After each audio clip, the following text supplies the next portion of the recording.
ഒരു ബിസിനസിനെ സംബന്ധിച്ചിടത്തോളം ഫിനാൻഷ്യൽ മോഡലിംഗ് എന്ന് പറഞ്ഞാൽ നമ്മൾ അവിടെ ഫ്യൂച്ചർ ഒരു ബിസിനസ് സ്റ്റാർട്ട് ചെയ്യുമ്പോഴും അതിന്റെ ത്രൂ ഔട്ട് ജേണിയിലും നമ്മൾ എപ്പോഴും അറിഞ്ഞിരിക്കേണ്ട കാര്യമാണ് ഫിനാൻഷ്യൽ എങ്ങനെ ഉണ്ടാവുന്നത്.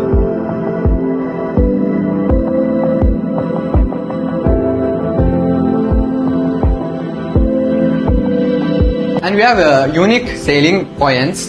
അതാണ് ഇപ്പം ഈ ബ്രാൻഡ് ഭയങ്കര സക്സസ് ആയത്.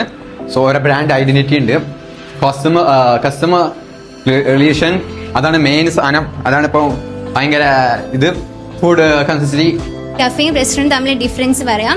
ഫസ്റ്റ് വൺ കഫേ എന്ന് പറയുമ്പോൾ കുറച്ചും കൂടി എന്താ പറയുക, കുറച്ച് കാഷ്വൽ ആൻഡ് റിലാക്സ് ആയിട്ടുള്ളൊരു സെറ്റപ്പാണ്. റെസ്റ്റോറൻറ്റ് എന്ന് പറയുമ്പോൾ കുറച്ചും കൂടി ഫോർമലാണ്. അങ്ങനെ പോയ ഗുദാമായാലും പിന്നെ സോബാനായാലും വളരെയധികം ഹൈലി ഹെൽത്തി ആയിട്ടുള്ള ഇൻഗ്രീഡിയൻസും ഭയങ്കര കോസ്റ്റ്ലി ആയിട്ടുള്ള ഇൻഗ്രീഡിയൻസ് ആണ് ഗുദാമിലെല്ലാം യൂസ് ചെയ്യുന്നത്.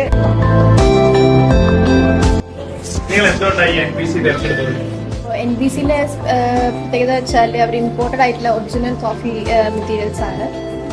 പിന്നെ അവിടുത്തെ ആംബിയൻസ് ഭയങ്കര എന്താണ് വർക്കിംഗ്, അവിടെ വർക്ക് ചെയ്യാൻ പറ്റും.